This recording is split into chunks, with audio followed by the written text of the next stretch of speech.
حالانکہ حق اتنا واضح ہوتا ہے کہ اسے سمجھنے کے لیے کسی غور و فکر اور تاخیر کی ضرورت نہیں ہوتی،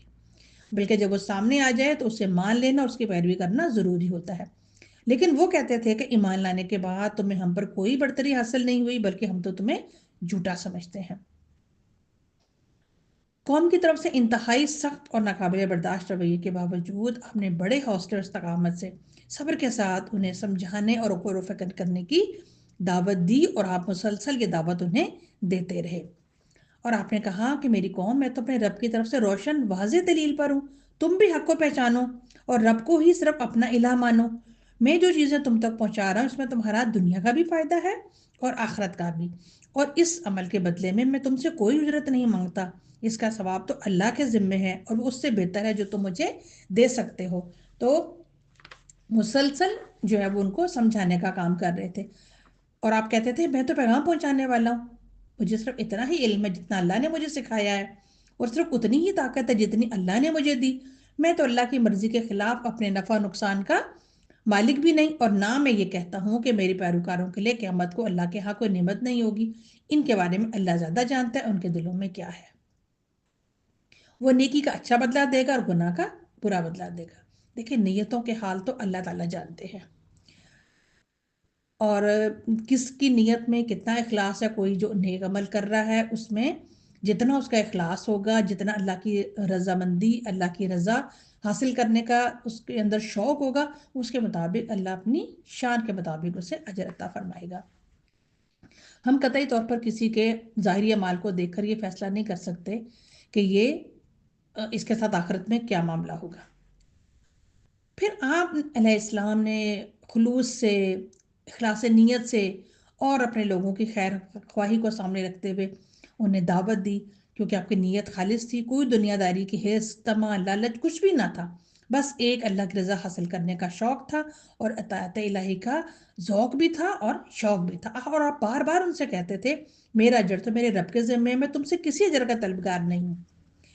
توحید کی دعوت میں اخلاص کے ساتھ ساتھ اپنی قوم کی خیر خواہی کا جذبہ بھی غالب تھا۔ ان کی گمراہیوں پر آپ تڑپتے تھے، آپ ان کی اصلاح چاہتے تھے، انہیں ضلالت کے اندھیروں سے نکالنا چاہتے تھے، غلط روی کے راستے سے بچانے کی کوشش میں مسلسل مصروف تھے۔ سورہ اعراف میں آتا ہے نا کہ میں تمہیں اپنے رب کے پیغام پہنچاتا ہوں، میں تمہارا خیر خواہ ہوں۔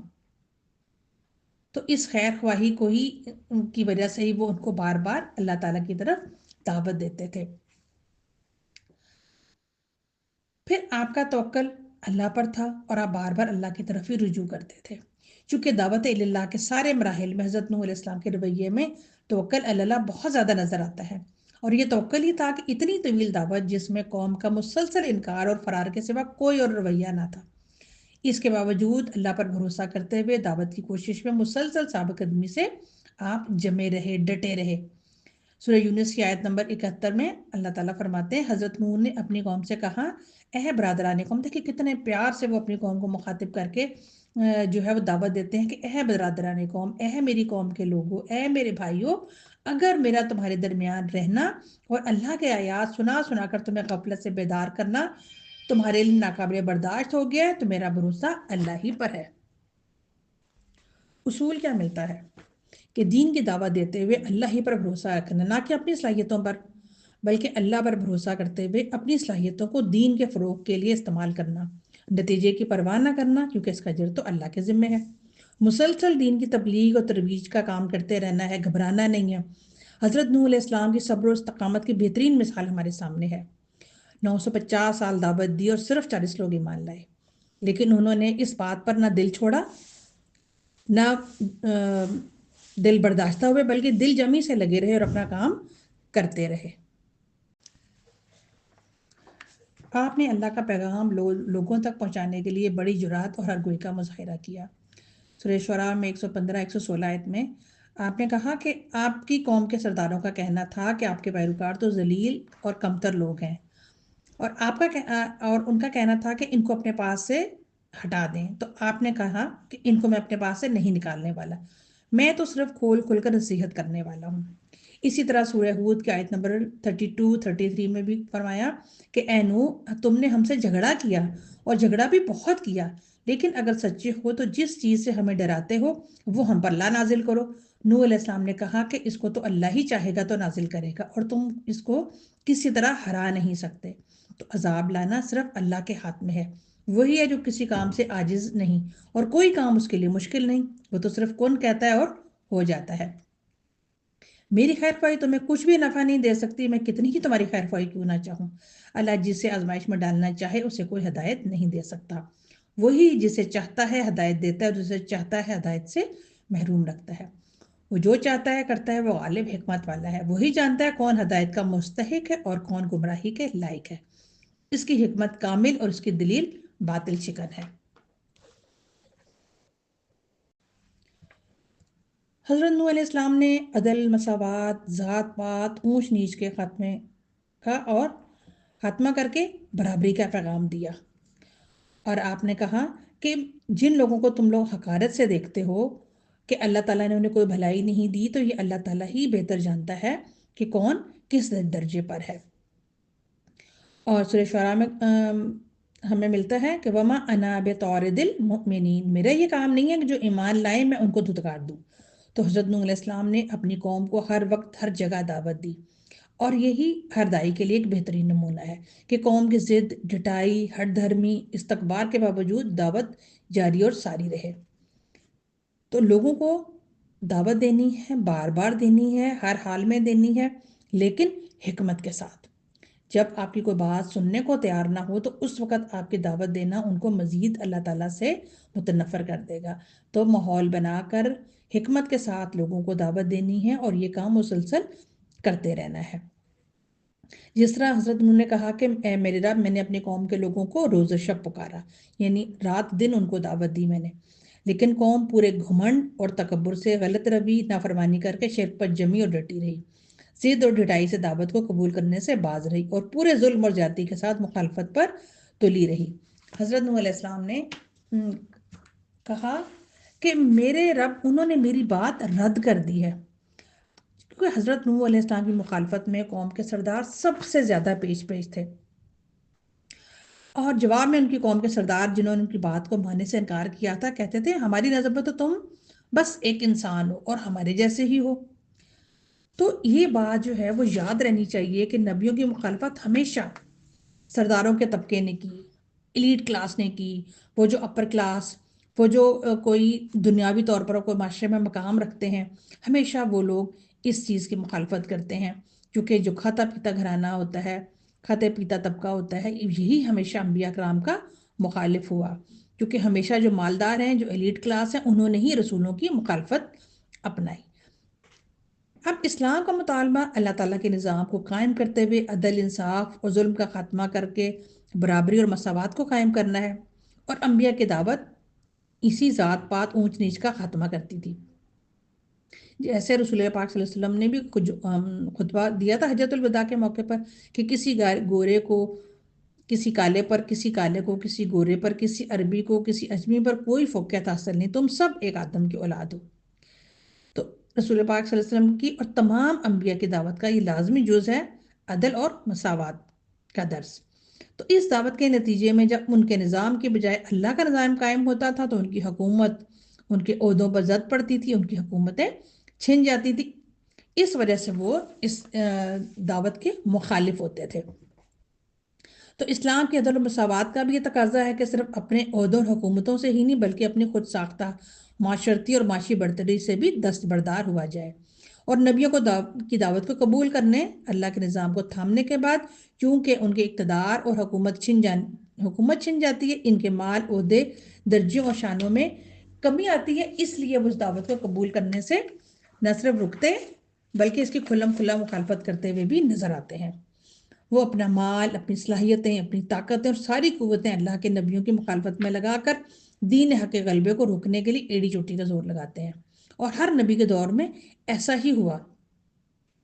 اچھا، اس کے بالکل برعکس ہر نبی کی دعوت پر معاشرے کے کمزور اور محروم رکھے گئے نچلے طبقے نے نبی کی دعوت پر لبیک کہا اور برضا اور رغبت نبی کی دعوت کو قبول بھی کیا۔ اب اس کی وجہ کیا تھی؟ اس کی ایک وجہ تو یہ تھی کہ قبول اسلام سے اس کمزور طبقے کو قوت ملتی تھی، ان کو ان کے حق ملتے تھے، معاشرے میں عدل کی وجہ سے ان کو انصاف ملتا تھا، مساوات یعنی برابری کی وجہ سے ان کا درجہ بلند ہو جاتا تھا، اسلام کے نفاذ پر وہ خوشحال مستحکم ہو جاتے تھے۔ اسی لیے معاشرے کا نچلا طبقہ ہمیشہ خوش دلی سے نبی کا زور بازو اور اسلامی تحریکوں کا روح رواں رہا۔ اب دوسری وجہ یہ تھی کہ وہ طبقہ جس پر ظلم کیا جاتا تھا اس کے حق چھینے جاتے تھے۔ نبی سنے شفقت ہمدردی ملتی تھی، ان کی دگرگوں حالت سے نبی واقف ہوتے تھے اور نبی کی ایک مسکراہٹ ان کے دل موہ لیتی تھی۔ نبی کے اخلاق کی وجہ سے اسی وجہ سے کمزور، غریب، غلام اور لوڈیوں کی کثیر تعداد ایمان قبول کر لیتی تھی۔ حضرت بلال، حضرت سلمان فارسی، حضرت صہیب رومی، حضرت خباب بن ارد، حضرت یاسر ان کے اہل خانہ بھی مشرکین مکہ کے ہاتھوں ستائے ہوئے تھے۔ جب ان کے کانوں میں رحمت للعالمین کی دعوت پہنچی تو وہ فوراً ایمان لے آئے۔ لیکن یہ بات بھی ذہن میں رہنی چاہیے کہ کسی بستی میں غلبہ اسلام کے لیے صرف نچلا طبقہ ہی حمایتی کافی نہیں ہوتی، بلکہ بارسوخ مالدار طبقے کی معاونت بھی ضروری ہوتی ہے۔ اپنا مال جو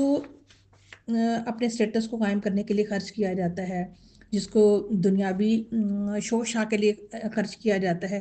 اگر اسی مال کو اللہ کی راہ میں دین کی سربلندی کے لیے خرچ کیا جائے تو وہ پھر سرمایہ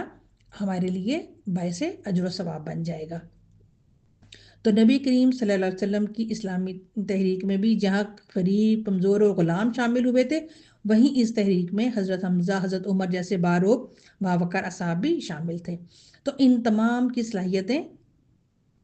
دین کے کام آئیں۔ تو ہم نے بھی اپنی صلاحیتوں کو اپنی دین کی دعوت میں لگانا ہے، اپنی زبان سے، اپنے قلم سے، اپنے اوقات، اپنے مال، اپنی اولاد اللہ کے دین کے کاموں میں لگا دیں، اور یہ کام خلوص نیت سے کریں، اللہ کی رضا کے لیے اور دین کی سربلندی کے لیے کریں۔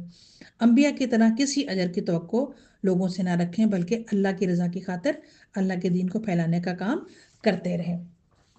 اپنا مال خرچ کریں، اللہ کی راہ میں صدقہ خیرات کریں، زکوٰۃ ادا کریں۔ صرف زکوٰۃ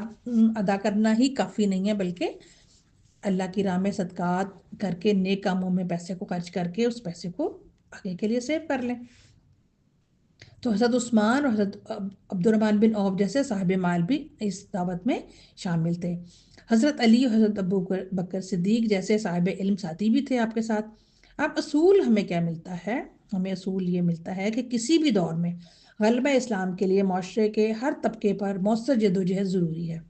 لیکن با اثر حاکم اور متمول طبقے کی شمولیت تحریکی کامیابی کے لیے ناگزیر ہے۔ آج کے دور میں بھی اگر ہم نفاذ اسلام کی بہار دیکھنا چاہتے ہیں تو پھر اس ایلیٹ کلاس، اس کھاتے پیتے طبقے کی ذہن سازی بھی انتہائی ضروری ہے۔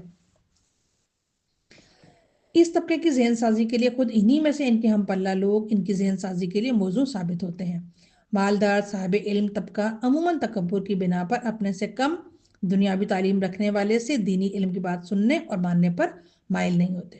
جب اس طبقے کو خود ان سے زیادہ دنیاوی علم رکھنے والا اور جب انہی کی بولی اور انہی کی سطح پر ان کے مسائل پر بات کرے گا اور دین کی دعوت دیتا ہے تو ان کا قائل اور مائل ہونے کا امکان زیادہ ہوتا ہے۔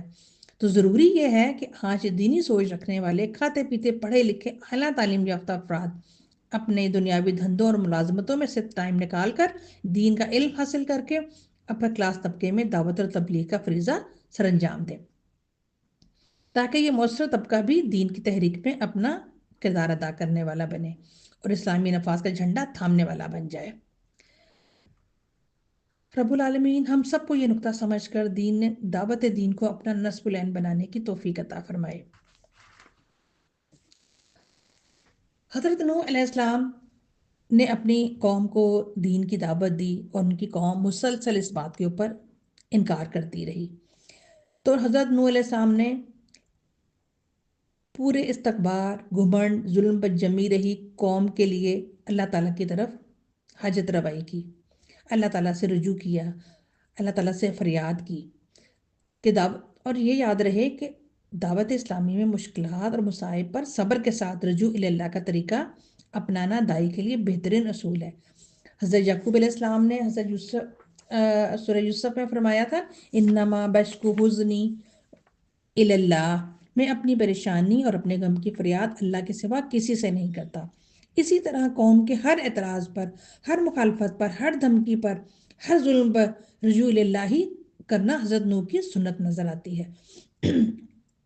جب ان کی قوم تکذیب پر جم گئی، انہیں مجنون کہا، تب بھی انہوں نے اللہ کو پکارا۔ ہم نے کہا ان سے پہلے نوح کی قوم جھٹلا چکی ہے، انہوں نے ہمارے بندے کو جھوٹا قرار دیا اور کہا یہ دیوانہ ہے، اور بری طرح جھڑکا گیا۔ آخر کار اس نے اپنے رب کو پکارا، انی مغلوب فانتصر، اے میرے رب میں مغلوب ہو چکا، تو ان سے انتقام لے۔ پھر قوم نے ان کی رسالت کا انکار کیا، ایک آدمی کہہ کر ان کا جواز دیا، تب بھی انہوں نے اللہ تعالیٰ سے مدد مانگی۔ انہوں نے کہا ان کی قوم نے کہا اس آدمی کو ذرا جنون لاحق ہو گیا ہے، کچھ مدت اور دیکھ لو، شاید فرق پڑ جائے۔ تو نوح علیہ السلام نے کہا رب انصرنی بما کذبون، اے میرے پروردگار ان لوگوں نے جو میری تکذیب کی ہے اس پر تو میری مدد فرما۔ جب قوم نے سنسار کرنے کی دھمکی دی تو بھی رب کی طرف پلٹے، اور انہوں نے کہا، ان کی قوم نے کہا اگر تو باز نہ آیا تو پھٹکارے ہوئے لوگوں میں شامل ہو کر رہے گا۔ تو حضرت نوح علیہ السلام نے کہا ربی ان قومی کذبون، اے میرے رب میری قوم نے مجھے جھٹلا دیا۔ اور مسلسل آپ اللہ تعالیٰ سے دعائیں کرتے رہے، اللہ تعالیٰ سے مدد مانگتے رہے، آپ نے اپنے رب کو پکارا، آپ نے دعا کی رب لا تذر علی الارض من الکافرین دیارا انک ان تذرہم یضلوا عبادک ولا یضلوا الا فاجرا کفارا۔ میرے رب ان کافروں میں سے کوئی زمین پر بسنے والا نہ چھوڑ، اگر تو نے ان کو چھوڑ دیا تو یہ تیرے بندوں کو گمراہ کریں گے، اور ان کی نسل سے جو بھی پیدا ہوگا بدبخت اور سخت کافر ہوگا۔ وہ اتنا عرصہ انہوں نے طوفان نوح سے پہلے 650 سال اپنی قوم کو دعوت دی، اور جب انہوں نے دیکھا کہ کسی طرح سے بھی یہ مان کر نہیں دے رہے اور یہ گمراہی میں بڑھتے ہی چلے جا رہے ہیں اور ہر طرح سے آپ کے اور آپ کے پیروکاروں کو یہ تنگ کر رہے ہیں، ان کی تکذیب کر رہے ہیں، ان کا مذاق اڑا رہے ہیں، تو آپ ان سے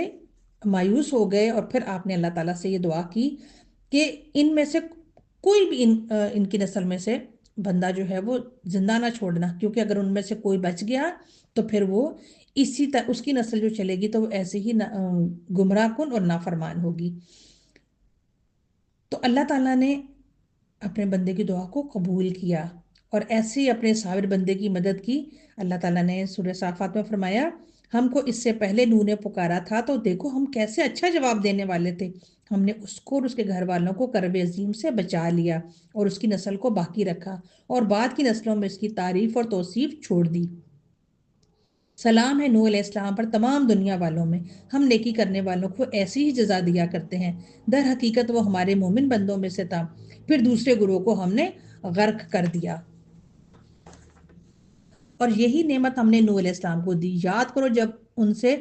پہلے اس نے ہمیں پکارا تھا، ہم نے اس کی دعا قبول کی اور اسے اس کے گھر والوں کو کرب عظیم سے نجات دی۔ تو قرآن میں جس جگہ بھی حضرت نوح علیہ السلام کی دعا کا تذکرہ ہوا ہے وہاں دعا کی قبولیت اور اللہ کی مدد کا تذکرہ بھی ساتھ ہی آیا ہے۔ سورہ قمر میں اللہ تعالیٰ فرماتے ہیں فَدُعَا رَبَّهُ أَنِّي مَغْلُوبٌ فَانتَصِرْ، آخر کار اس نے اپنے رب کو پکارا کہ میں مغلوب ہو چکا، اب تو ان سے انتقام لے۔ تب ہم نے موسلا دھار بارش سے آسمان کے دروازے کھول دیے اور زمین کو پھاڑ کر چشموں میں تبدیل کر دیا، اور یہ سارا پانی اس کام کو پورا کرنے کے لیے مل گیا جو مقدر ہو چکا تھا۔ اور نوح علیہ السلام کو ہم نے ایک تختوں اور کیلوں والی پر سوار کر دیا جو ہماری نگرانی میں چل رہی تھی، یہ تھا بدلہ اس شخص کی خاطر جس کی ناقدری کی گئی تھی۔ اس کشتی کو ہم نے ایک نشانی بنا کر چھوڑ دیا، پھر ہے کوئی نصیحت قبول کرنے والا؟ تو حضرت نوح علیہ السلام نے جب اللہ تعالیٰ سے مدد طلب کی تو اللہ تعالیٰ کی رحمت الہی نے جوش مارا، اللہ نے ان کی مدد بھی کی اور ان کی رہنمائی بھی کی۔ اور اللہ تعالیٰ نے کیسے ان کی مدد کی کہ اللہ تعالیٰ نے سب سے پہلے حضرت نوح علیہ السلام کو کشتی بنانے کا حکم دیا، اور حضرت نوح نے حکم کی تعمیل کی تو وحی کے ذریعے سے ان کی رہنمائی بھی کی گئی۔ اور پھر اللہ تعالیٰ نے فرمایا وَصَنَعَ الْفُلْكَ بِأَعْيُنِنَا وَوَحْيِنَا، اور ہماری نگرانی میں ہماری وحی کے مطابق ایک کشتی بنانی شروع کر دو۔ تو حضرت نوح علیہ السلام نے کشتی بنانی شروع کی۔ کچھ مورخین کے نزدیک حضرت نوح کو اس دنیا میں سب سے پہلے کشتی سازی کا علم وحی کے ذریعے سے دیا گیا، اس حوالے سے حضرت نوح علیہ السلام کشتی کے موجد بھی ٹھہرے، اور یہ کشتی اللہ کی ہدایت کے مطابق ذاتی الواحن و دوسر لکڑی کے تختوں اور کیلوں سے بنائی گئی تھی۔ اس کشتی کی تفصیل ہم انشاءاللہ تعالی اگلے پارٹ میں بیان کریں گے۔ سبحانک اللہم و بحمدک اشہد ان لا الہ الا انت استغفرک و اتوب الیک۔